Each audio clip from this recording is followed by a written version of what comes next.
Friends, R K talks के episode number 27वें episode में आपका स्वागत है। आज हमारे दोस्तों ने, सब्सक्राइबर ने मानसून के सीज़न में सांप से काटने की घटना अचानक बढ़ जाने के कारण सब ने सांप के काटने के बारे में जानना चाहा है। तो आज हम सांप के काटने के बारे में चर्चा कर रहे हैं। इसमें कैसे, कितनी मात्रा में सांप लोगों को काटता है और क्या परेशानी आती है, इसके बारे में आज जानना चाह रहे हैं।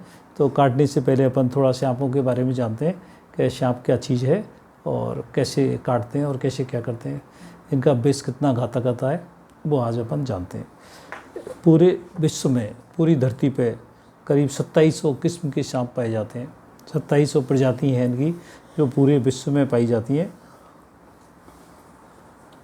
उनमें से 70% सांप बिना जहर के हैं या बिना जहरीले नहीं हैं और केवल 30% जो मात्रा है वो जहरीली होती है। और पूरे भारत में 270 प्रजाति पाई जाती हैं सांपों की। उनमें से 60 प्रजाति ऐसी हैं जो जहरीली हैं, जो जिनको जिनसे सांप खाने से आदमी मर सकता है। तो 60 प्रजाति ऐसी हैं जो जहरीली हैं। उनमें से 4 ज़्यादा कॉमन हैं, जिसमें इंडियन कोबरा है, जिसको अपन नागराज कहते हैं या सांपों का राजा कहते हैं, जो फन फुला लेता है, वो नागराज है। फिर दूसरे नंबर पे है कॉमन क्रेट है, जो कॉमन क्रेट है। 100 वाइपर है, पिट वाइपर हैं। इस तरह के 4 तरह के जो वो सांप हैं वो इंडिया के अंदर ज़्यादा कॉमन है। तो फिर उनके बारे में अपन बात करते हैं। तो ऐसे तो सांप है वो ज़्यादातर कोल्ड ब्लडेड एनिमल्स हैं और धरती पर रेंग के चलते हैं और साल में 3 से 4 बार अपनी केंचुली छोड़ देते हैं। और सांप मांसाहारी ग्रुप में आते हैं।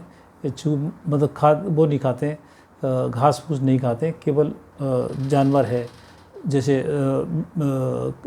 खरगोश है या चूहा है या जैसे बड़े अजगर हैं तो बड़े जानवरों को भी वो खा जाते हैं। तो और ज़्यादा उनको गर्मी सहन नहीं होती है, ज़्यादा सर्दी भी सहन नहीं होती है, तो वो बिल बना के ज़मीन के अंदर रहते हैं। जैसे ही बरसाती मौसम आता है तो बिल पानी के अंदर पहुंच जाता है और वो बिलों से बाहर आ जाते हैं।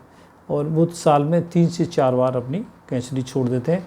उनके शरीर पे कीड़ा मकोड़ा जो लग जाता है उससे वो छुटकारा पाने के लिए केंचुली अपनी उतार देते हैं।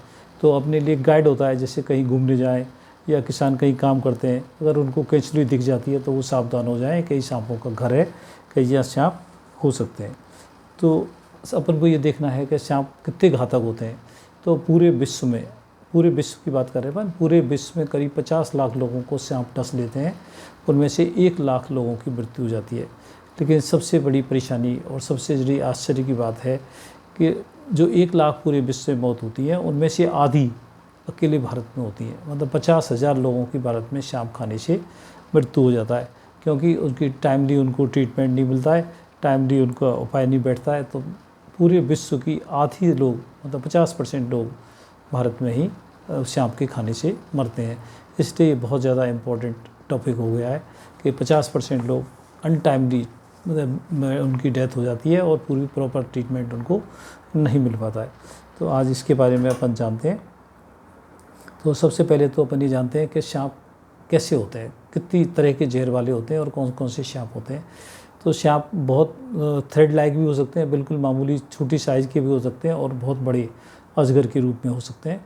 या जैसे एनाकोंडा सांप होता है, उसकी वज़न 100 किलो तक भी हो सकता है और 5 से 7 मीटर की साइज़ के भी हो सकते हैं। तो अपन को सबसे पहले ही जानना है कि सांप कितने तरह के हैं। तो सबसे पहले सांप हैं वो तो बिना जहर के हैं। बिना जहर के सांप हैं जो नॉन पॉइजनस कहते हैं अपन को, बिना जहर के सांप हैं, उनकी संख्या 70% होती है। तो बिना जहर के सांप है, उसमें अजगर है, स्यावड़ है या जिसको बोआ कहते हैं, अजगर है, सांपर है। और मीठे पानी के सांप हैं जो मीठे फ्रेश वाटर में मिलते हैं, या जैसे कोई तालाब वगैरह, बंद वगैरह मीठे पानी के सांप होते हैं, वो ज़्यादातर जहरीले नहीं होते हैं। फिर उसके बाद में अमेजोन की नदियों में पाए जाने वाला एनाकोंडा सांप है, एनाकोंडा पैंथर है, एनाकोंडा अजगर है, पाइथन और एनाकोंडा अजगर, जो जिनकी मात्रा 100 किलो से भी ऊपर बढ़ जाती है। बस इन लोगों में जहर तो नहीं होता है, लेकिन ये किसी को पकड़ लेते हैं तो अपनी कुंडली में दबाकर उसकी जान ले लेते हैं। तो तो एक तरह से मान लो जहर से नहीं मारते हैं तो ऐसे मार देते हैं। तो जो बिना जहर के सांप है उनसे भी अपन को सावधान रहना है, क्योंकि वो कंस्ट्रिक्ट करके मार देते हैं, उस कुंडली में दबा के मार देते हैं। जहरीली सांप कौन कौन से हैं, अपन पूरे विश्व की बात कर रहे हैं, फिर इंडिया के बारे में बता रहे हैं। पूरे विश्व में जो मिलने वाले जो जहरीले सांप हैं उसमें सबसे पहला है समुद्री सांप, सी कोरल स्नेक कहलाते हैं। वो बहुत ज़्यादा जहरीले होते हैं और धरती पर पाए जाने वाले सांपों से भी जहरीले होते हैं। फिर उसके बाद में वाइपर, अपन ने अभी वाइपर की बात की थी। वाइपर जो सांप हैं उनमें पिट वाइपर है, रूजेल वाइपर है, 100 स्किल्ड वाइपर है, और इस तरह के वाइपर्स हैं। और दूसरी तरह के हैं क्रेट तरह के सांप है जो कॉमन क्रेट हैं। फिर उसके बाद मम्बा सांप है, वो इंडिया में नहीं मिलता है मम्बा सांप।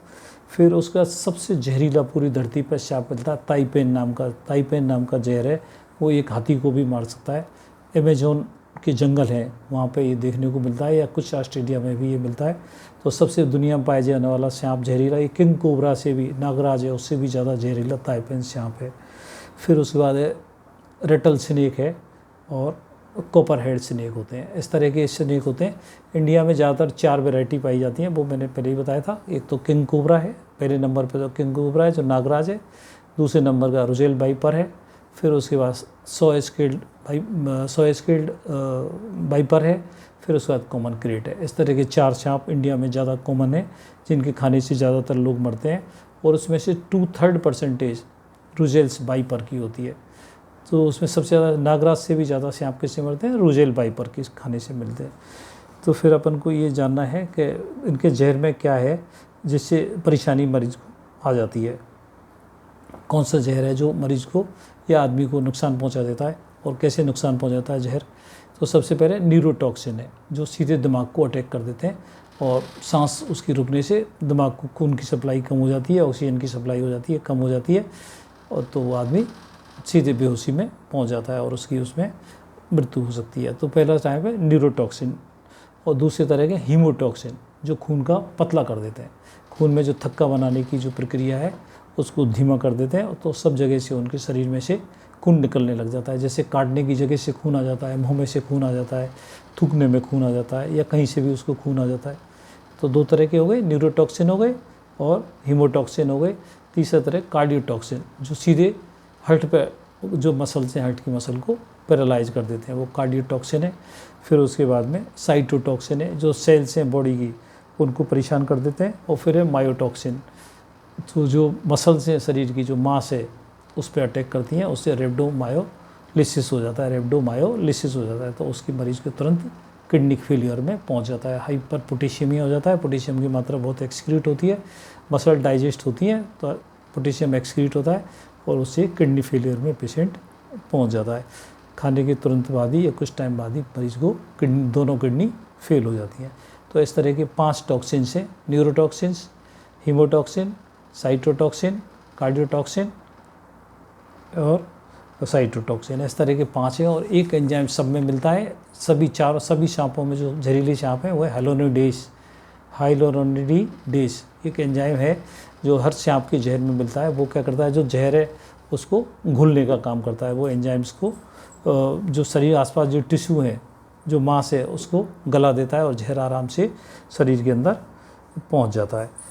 अब उसमें अपन को जानना है कि रिस्क पे कौन होता है, किसको सांप ज़्यादा खाते हैं।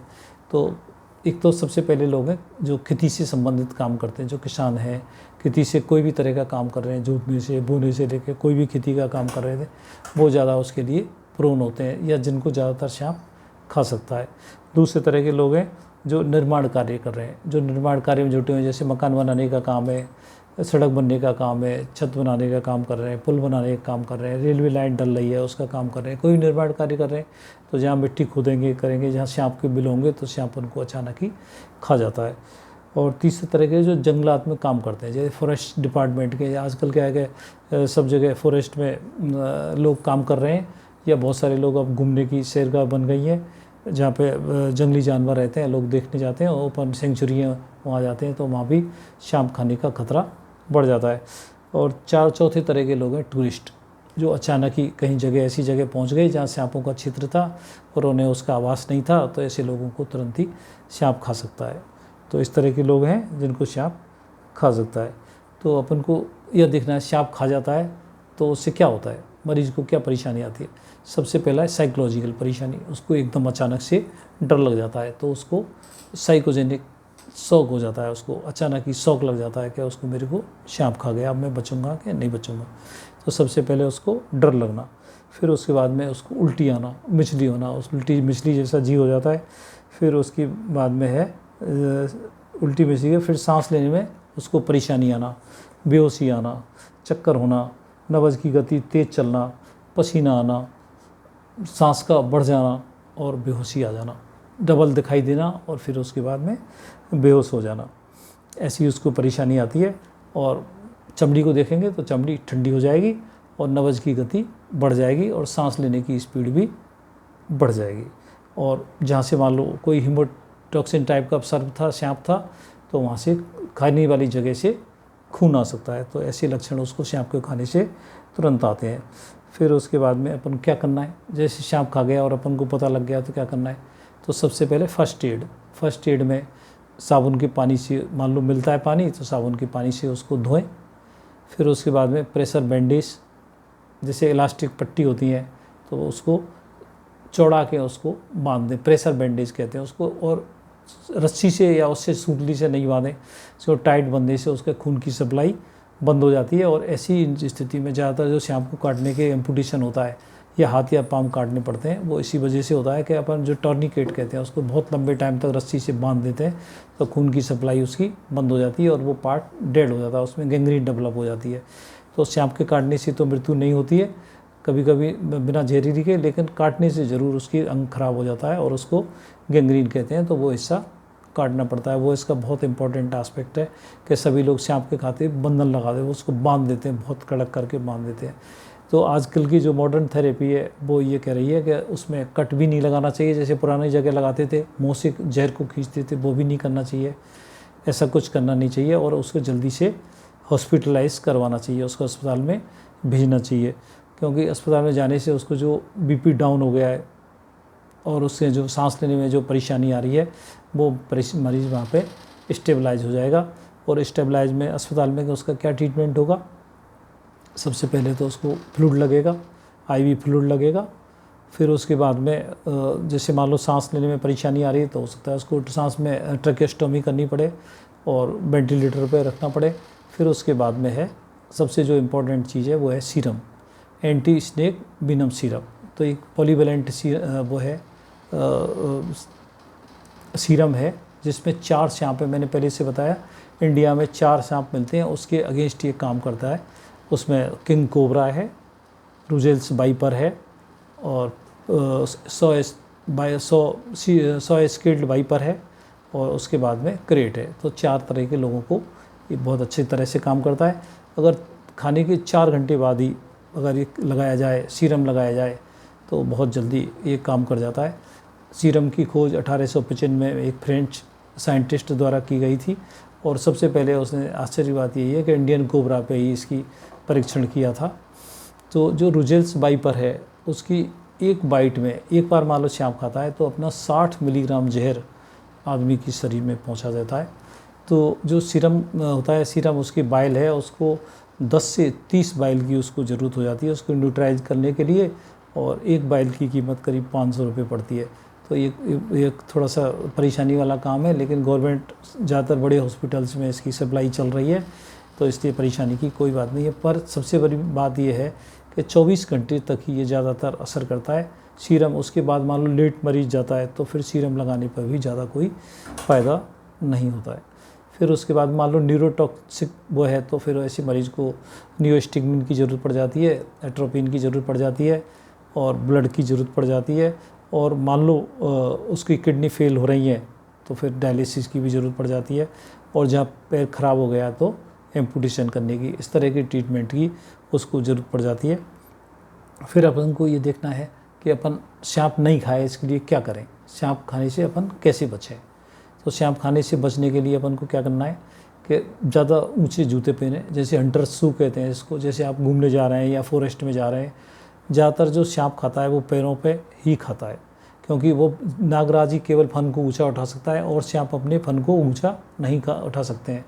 तो इसलिए ध्यान देने की बात यह है कि ज़्यादातर जो खाने की जगह है वो पैर ही हैं, तो पैरों में ज़्यादातर अगर कैसी जगह जाते हैं जहाँ सांपों का खतरा है तो वहाँ पे ऊंची बूट पहन के जाए या ऊंचे जूते पहन के जाए। दूसरा ये सावधान रखें कहीं केंचुली दिखती है सांप की, क्योंकि सांप 3 साल में 3 से 4 बार अपनी केंचुली को बदल लेता है।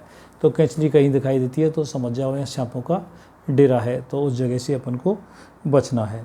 और मान लो जैसे कई बार सपेरे सांप का खेल दिखाते हैं तो सांप को हाथ नहीं लगाएं, क्योंकि कब खा जाएगा वो कभी पता नहीं लगेगा। दूसरी और इम्पोर्टेंट बात यह कि मान लो जैसे आपने चाकू से सांप काट दिया, सिर को काट दिया, काटने के बाद भी कटा हुआ सिर भी आदमी को खा सकता है, ये सबसे इम्पोर्टेंट बात है। तो सांप के सिर को काट के उसको तुरंत गाड़ दें, उसको ज़मीन पर पड़ा नहीं रहने दें, कुछ देर बाद भी ये कटा हुआ सिर भी खा सकता है। तो आज के इसमें एपिसोड में आज अपन ने जाना है कि किस तरह से अपन को सांप से खाने से बचना है और कैसे लोगों को बचाना है। सांप खा जाए तो क्या करना है, बजाय ज़्यादा झाड़ फूँक करने के उसका टाइम निकल जाता है 4 घंटे में, तो लोग कहते हैं भाई अस्पताल में इसका ट्रीटमेंट नहीं होता है, क्योंकि उसका जो टाइम 4 से 24 घंटे का सीरम का टाइम है काम करने का, वो उसका टाइम ज़्यादातर निकल जाता है। ऐसे करके आज के एपिसोड से अपन ये सीखते हैं कि सांप खाने से जो बहुत अपने इंडिया में ही सबसे ज़्यादा ख़राब परेशानी हो गई है। अपन ने जान लिया कि 50,000 लोगों की मौत होती है, तो अपन लोगों को ही ज़्यादा सावधानी होने की ज़रूरत है। Thank you very much. इस चैनल को आगे बढ़ाने के लिए लाइक करें, कमेंट करें और सब्सक्राइब करें। Thank you very much.